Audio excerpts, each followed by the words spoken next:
speaking. We are currently 30,000 feet in the air, and we haven't even left the airport. We just lit the joint. Just kidding, a little pilot humor there. We like to have fun. Our destination today is Casablanca, Morocco. So everyone, sit back, fasten your seatbelts, and prepare for takeoff. We will be arriving in 6 hours. Seven Footers crew, what is going on? You know what it is. Jenna and Jarod back here. And Jarod, since we last spoke, on the pod, it's been a week. And already the trade rumors are starting. The time is winding down. And we got to talk about it. Yeah, man. We listen. Always stuff going on in the association. We did see each other though at Barclays Center over the weekend. Nets Celtics. We'll get to Brooklyn a little bit later. Celtics playing phenomenal basketball. But yeah, let's dive into it. Let's do it. Let's talk about what's happening in Atlanta because there's some drama down in the ATL. All right, the face of the Hawks, Trae Young. Is he the problem in Atlanta? Because we hear he gets in that tiff disagreement per se with Coach Nate McMillan. He misses the following game, and he's not on the injury report.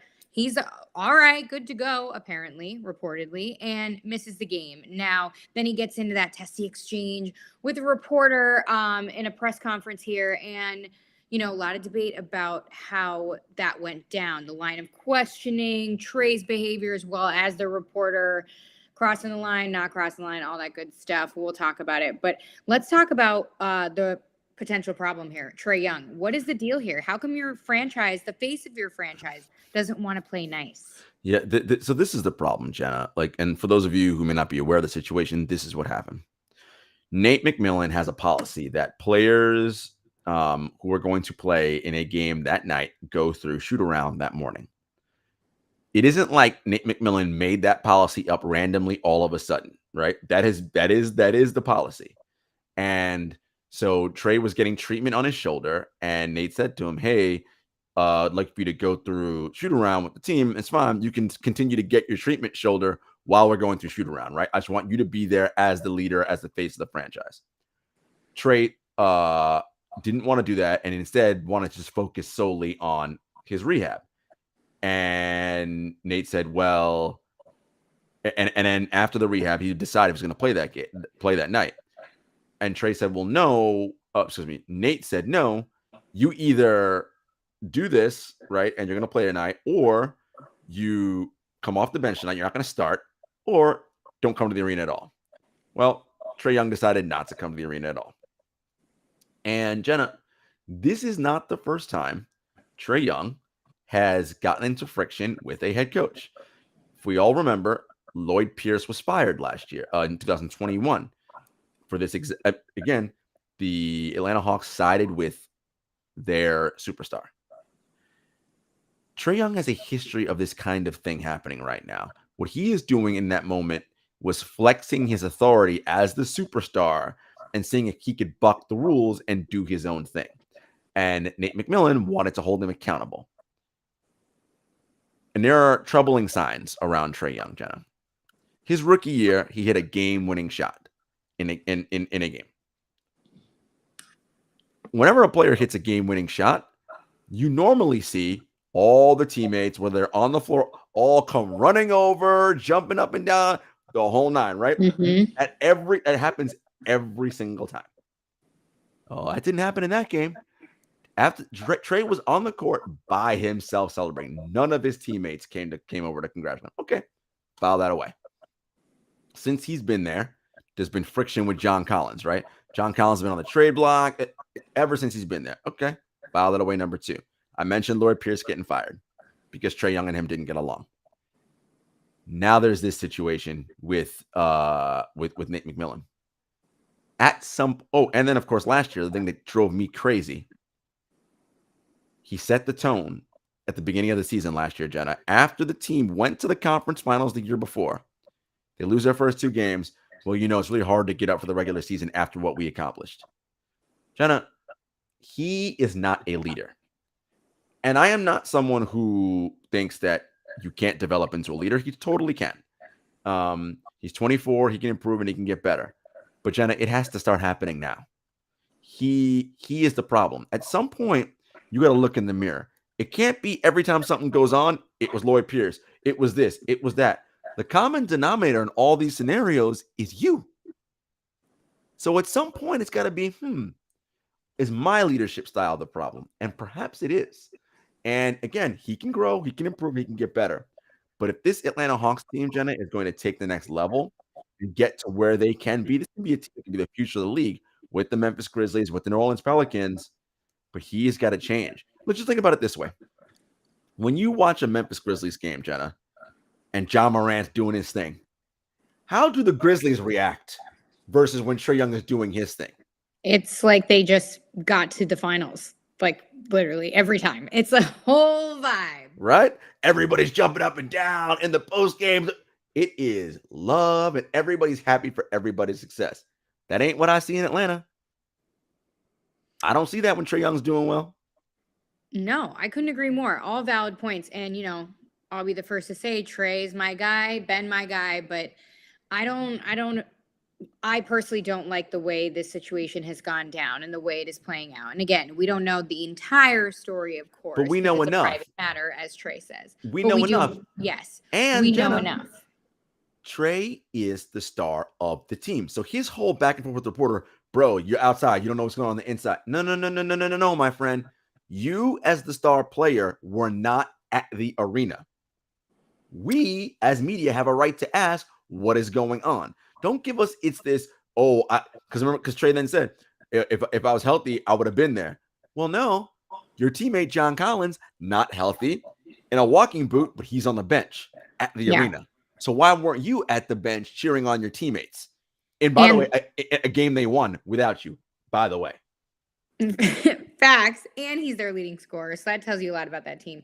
But and the reporter asked about that same exact thing, saying your teammate was on the bench in a walking boot and, Trae sort of deflected, things like that. Speaking of leadership, let's talk about the way he handled that interview. I mean, I thought he was very condescending to the reporter. A lot of people are saying the reporter's questions were a little aggressive or too out of Not at all. I don't really believe that. Like, I watched it and, the reporter was doing his job. Again, I don't think players should be prodded about private situations. However, there's just too many things that didn't add up, and we knew too much of the private situation. This is not a private matter. You, the face of the franchise, were not at the arena for a game. This not you just private. Didn't show up to work. Thank you. You did not come to work. That is a public matter. Some private thing wasn't going on in your private life, right? That's not what it was. Shams reported what happened. You had an exchange with Nate. You wanted to do something. Nate was like, no, that's not what you're doing. You decided, well, I'm not showing up then. No, my guy, this ain't it. No one's pressuring you. The media wasn't out of pocket here. No, Trae is being petulant. And he is thinking, I'm the superstar here. I'm going to do what I want to do because this is my franchise. Listen, my guy, that's all well and good. But you're not the level of superstar that what championships have you won? What, right? Like you're not that guy, dude. Okay. That's not it. So Trae better watch himself. And we got to pay attention to what's going on here because I think some things are definitely changing. Yeah, definitely. And we'll talk about the Hawks again when we talk about some trade rumors in a little bit. But let's move on and talk about those Lakers because, I mean, it's still dysfunctional as all hell. However, Anthony Davis understands the assignment, and that is to play like a monster. And that's what he's doing. I mean, I sent you this in the show rundown with this monster stat. Speaking of that, he has better stats right now than Giannis's 2018-19 MVP season. So Anthony Davis has been a monster lately. He had a game over the weekend, 55, 17, and like 3 blocks. I mean, he is playing, Jenna, like an all-NBA, all-defense MVP candidate. He's playing like, honestly, over the last 2 weeks, he is playing like the best player in the world. When Anthony Davis does this, well, the Lakers are going to be a very good team. Now, do I think they're going to win a championship? Probably not. But if he's playing like I'm the best player in the world and LeBron James is doing what LeBron James is doing, Jenna, this is a team that will make the playoffs. This is a good team. Will they win? I don't think they'll win the championship, but they're going to be a lot better than they have been. So I love what I'm seeing from Davis. They got a big game tonight against the Cavaliers. I want to see how they show up in that game. Listen, players love to say that they don't pay attention to the media. They don't know what's going on, blah, blah, blah, all that. Anthony Davis has been hearing Chuck and the TNT guys calling him street clothes, everybody laughing. He's always hurt every 2 minutes, right? Okay. He's going to have to do this consistently and prove it and show out. But listen, if he does this for 65 games, 70 games, that's an all NBA first team, all defensive first team, MVP, DPOY candidate. And again, if he is that, this Lakers team is much better. So is he safe right now from being traded? I think so. The Lakers aren't going to move on and do any trades right now. But stay tuned. Stay tuned. We'll see how it develops, right? Just see how it progresses over time. Okay. All right, let's shift it back to the East and talk about your Brooklyn Nets, because we got a lot of tea, but off the court. Okay. Your guy, I'm kidding, not your guy, but Kyrie involved in some more drama. Nike finally terminated their deal with him. And we knew that was kind of in the works ish, but it was never confirmed. So then he tweeted support for his fans who've purchased anything that he sold and said that they were going to stick together as a community, all that. But one person leaves and another door opens because Ja Morant apparently has a deal in the works. Apparently, reportedly, Devin Booker as well.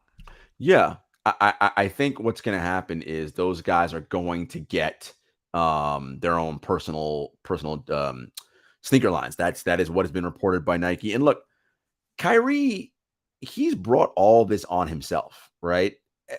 This is, we've been saying this for a while. It's like every time it's like we're waiting for the other shoe to drop. It's like, Kyrie, can't you just do what it is you're supposed to do? Why is it every time you're around, it's got to be some kind of situation, right? Where you're causing drama. You can't just come to work, play basketball, do your thing, right? Help your team win. It's always something with this dude. And yeah, so right now he's a sneaker free agent. He did tweet out, thank you for everybody who supported and did whatever. And look, he can go out and put some crappy sneakers together and put a logo on it, and people will buy it because Kyrie has a legion of fans and followers who are obsessed with him and will buy whatever crap he puts out there. So fine, cool, who cares? Here's what I want, Jenna. I don't care that Kyrie cost himself a Nike deal. That's his own problem and his own fault. You know what I want Kyrie to do? I want Kyrie to play basketball and play basketball at an elite level. That's what I would like. He has not been doing that this year. We're at that Brooklyn Nets game against the Celtics on Sunday. Look, Brooklyn acquitted themselves well, right? They held the league's number one offense to 103 points. They played good enough defense to win. But offensively, they relied too much on Kevin because, again, of their three elite players, he's the only one playing elite basketball right now. Kyrie is not playing elite basketball, and Ben Simmons didn't even play because he's still hurt. He might be in the lineup on Friday. Until Ben is consistently in the lineup, get back to his level of play, and Kyrie plays elite ball again, this is what this team's going to be. They're going to beat, teams they should beat. But against elite teams like Boston, they're going to lose because they don't have enough players playing at a high enough level. Exactly. And hey, time's ticking. I mean, you just played the number one team in the East. So, what's the excuse here? Ben's got to get back out there, acclimate, hopefully get back in a groove for the latter half of the season. But let's move on and go back to the West. We're cross-countrying today. Let's talk about those Clippers because they had their two superstars return from injury after a while. It was looking bleak there for a second, but they enjoyed a win together over Charlotte. But just a 2-point win there. Did you need those both superstars to beat Charlotte? Well, I think, look, I know they're returning from injury, so yeah. Don't come for me. They got to get into a little groove and a rhythm here, which they have not because they haven't played, obviously. Look, many people predicted this Clippers team would potentially come out of the Western Conference, get to the conference finals. Who knows? In order for that to happen, they have to play some ball together, and they have not done that. They're 14-11 right now. They're only 2.5 games out of first, And what's interesting right now, Jenna, is in the league, there's so much parity right now. Like, there really are, when you look at the schedule, there are only, I would say, 4 teams, yeah, 5 teams where you're like, all right, this is a guaranteed easy win. Houston Yeah. Rockets, San Antonio, Orlando, Detroit, and Charlotte, right? Those are the 5 teams that, like, for the most part, you're gonna. I mean, not guaranteed. Look, it's the NBA, anything can happen, but those 5 teams are not very good. Everybody else, even the Oklahoma City Thunder, even teams that are under 500, they're gonna battle you. There's so much parity in this league right now, and so if you've got injured stars, they better get themselves healthy first. That's the most important thing.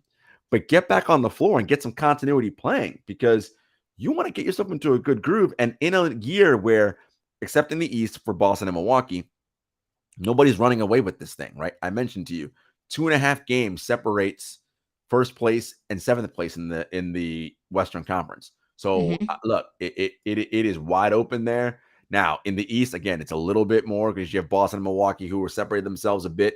All right, they're 20-5. The Celtics are, and the Bucks are 17-6. But look, and by the way, I love what I'm seeing out of Boston. They, you go one of 2 ways after you lose the NBA Finals. You either galvanize and you double down your efforts to get back there, which is clearly what the Celtics do, or it sends you reeling and you can never recover and get back. So I love what Boston's doing and getting themselves back there. Tatum, all NBA first. I mean, he's that dude. He's a top 5 guy. But Jaylen Brown is playing like an all NBA player too. And if you have 2 all NBA wings in this league, I mean, and they're 2-way guys, they're offensively and defensively gifted. I mean, that's 55 wins just off, you know what I mean? Just off the strength of that level of talent. I mean, you mentioned we saw each other at the game, and really, like, I know how Tatum and Brown are balling right now, but like to see it in person, I was just like, yo.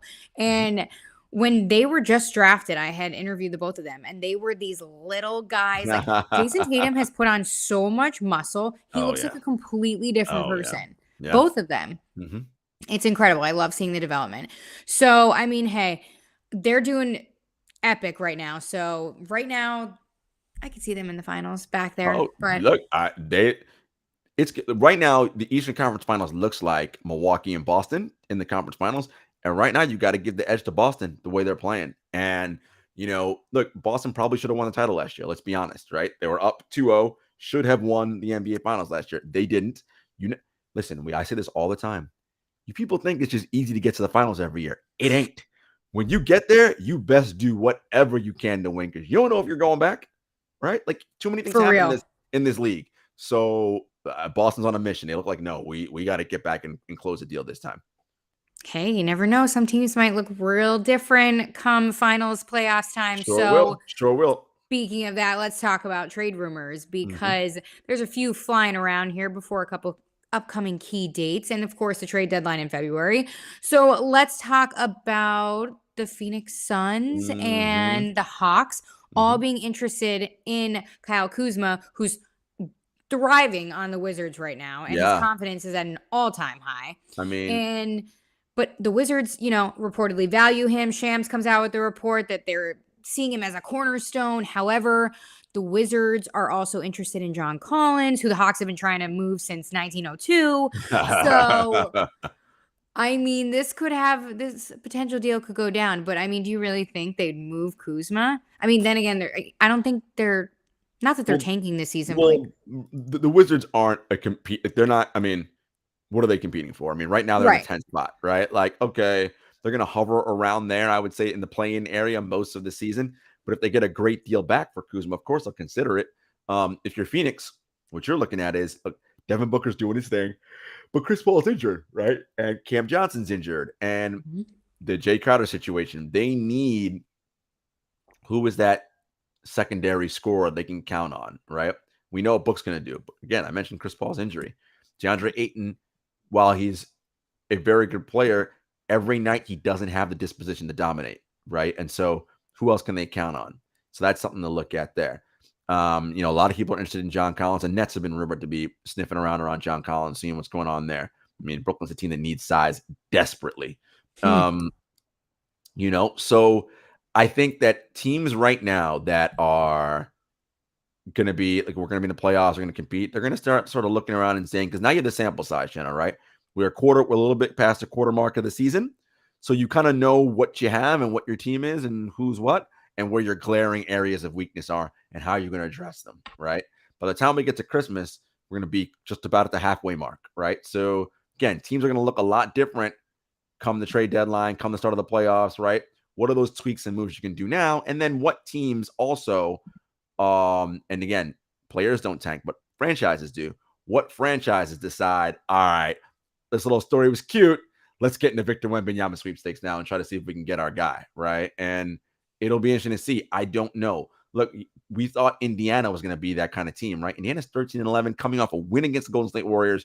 Andrew Nembhard, rookie point guard, played outstanding in that game. Like, they might have something right now. And it's like, if you have a chance to be in the playoffs this year, don't get me wrong, I think Victor's going to be phenomenal. But just like a culture of winning is a culture, losing is also a culture.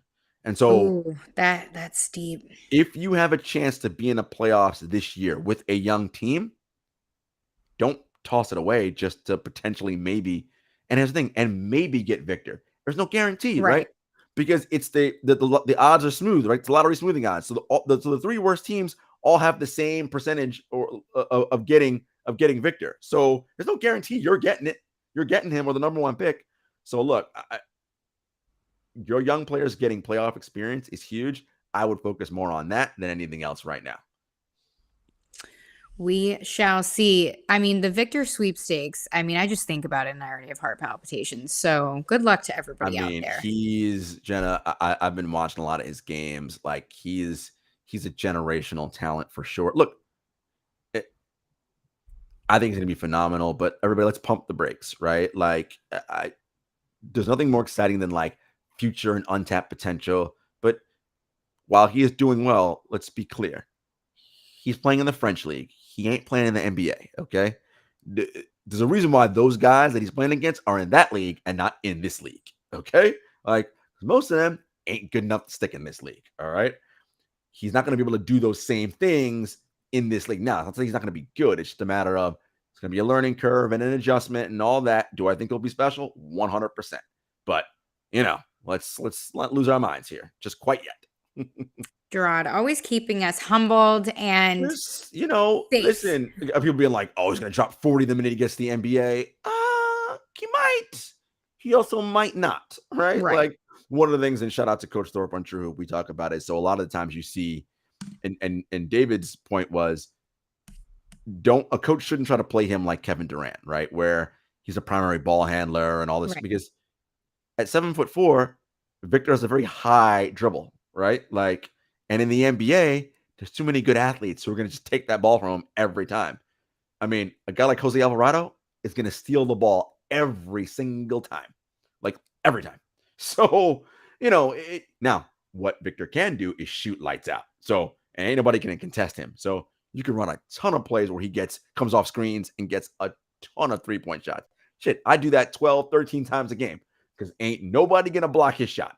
Okay. So run that a million times and let him shoot. And he'll get stuff in the rim, he'll get putbacks, and of course, defensively, he'll be a great rim protector, almost probably on day one. So he'll be exciting. But, again, let's slow down. Right. Also, put him under the basket. All he has to do. Just drop it in. That's it. All right. Let's talk about more trade rumors because this one is interesting. The Mavericks reportedly have interest in Derrick Rose, who's kind of, taking a back seat to Jalen Brunson, who was on the Mavericks. They could fill that void. And then they just picked up Kemba Walker, and who used to play with Derrick Rose on the Knicks. And then Kemba Walker's knee is apparently not doing well, and he's not playing, so they could use Derrick Rose. Do you see how complicated this could get? I just what are we doing? getting old dudes who've got knee problems. Like, this is like literally their GM came out and said that Kemba's knee is not good. This is not going to move the needle. Look, Dallas, you went all in on listen, and as you should. Luka Doncic is amazing, but We've seen this movie before. Running it, having your offense be heliocentric with Luka as your son, using a 40% usage rate, like that's all well and good in the regular season. That is not going to hold up come April. Like it's just not. He's going to run out of gas. It's just not going. You guys need to figure something else out. Okay. You figured, we don't need Jalen. We're fine. Well, you're finding out. Damn. Maybe we did need Jalen, right? To help ease some of that burden on Luka. I don't know what Dallas is going to do right now. And after their hot start, Jenna, kind of falling back to the pack at 12-11, so we'll see. We shall see. Again, Luka needs help, but I don't know if Derrick Rose is the exact right person. No, I don't think Derrick Rose is the answer. No. Oh my gosh. Yeah, no, who knows? All right, let's talk about the Miami Heat because they're reportedly willing to move Kyle Lowry. Well, the Heat are one of those teams this year, Jenna, that have been a little disappointing. They are 11-13 right now, 2 games under 500. Now, of course, Jimmy and Bam have been in and out of the lineup. Look, that style they play in Miami, where they go hard all the time, like it has its tax and its toll at some point, right? At some point, you got to pay that, and I think you're starting to see that right now with this team. Look, Bam is still very good, and Jimmy, when he plays, is very good, but they're not playing enough right now and consistently, right? In terms of, being in the lineup every night. And what do we always say? The best ability is availability, right? Well, if your best guys aren't playing, we're going to win a whole lot of games, right? I mean, that's just math in this league right now. And so I'm very curious to see if the Heat make any kind of maneuvers, trades, whatever. They're also not shooting the ball great right now. That could all change, They've been obviously. Quiet. But it's just it hasn't really been popping off for the Heat quite yet. Because they got Spo and the infrastructure, I don't doubt them. Remember, they were a team quite a few years ago now. They were 500, I want to say, at the halfway mark of the season, and then second half of the year had the best record in the league, right? So they can easily turn things around because you trust in Spo and the organization, but they got some work to do down there. Big facts. And again, make or miss league. We always say it. So, I mean, it seems like it's a little like far away, but it's really not. The trade deadline in February. So going to be very interesting of the developments over weeks. Because again, I feel like you can literally flip a switch. It's day and night in this league. All right, let's talk really quick about a new NBA award because the league just announced that they have a new award for the best regular season record. I love this. I feel like I have said this before, that this needs to be an award. If I didn't, my apologies, but I just feel like I love it that much that I would have thought. So this is slowly what's happening, Jenna. Adam Silver, NBA commissioner, has made no secret that he follows a lot of association football. And for those of you, when I say association football, I mean soccer, not American football.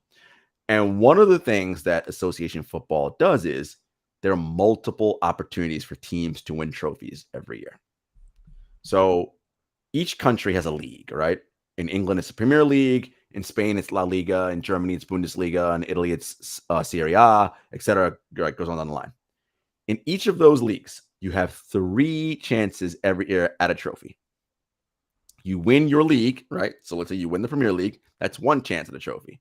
So that would be what the NBA is doing here. If I have the best record in the league, that's a chance to win a trophy, right? 1. Okay. Then there is the domestic tournament of that league, right? Copa del Rey for La Liga, FA Cup. Okay, that's a second trophy you can win. Then there is Champions League, right? Just all the top clubs from one of those leagues come together in a knockout stage round robin. They advance after the round robin stage in their group. They advance to knockout, and then they play in the Champions League final.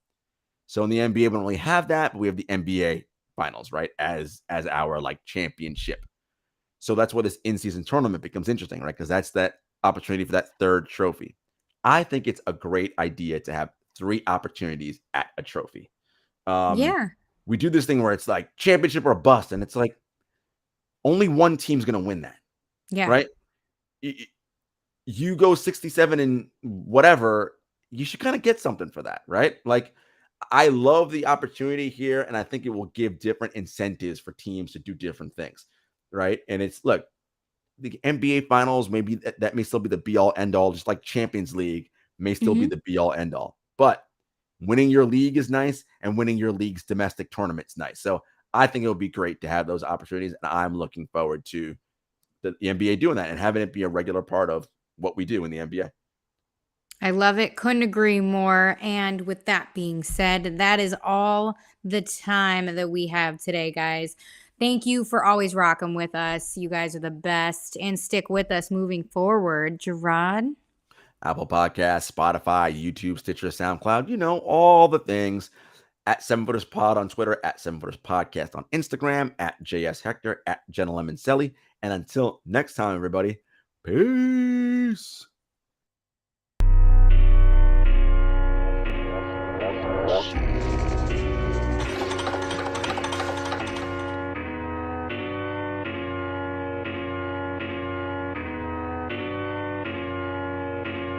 Spent a couple years out here with these raps, trying to have a plan that we made come true. Applied to some jobs, but I ain't hit back. I don't wanna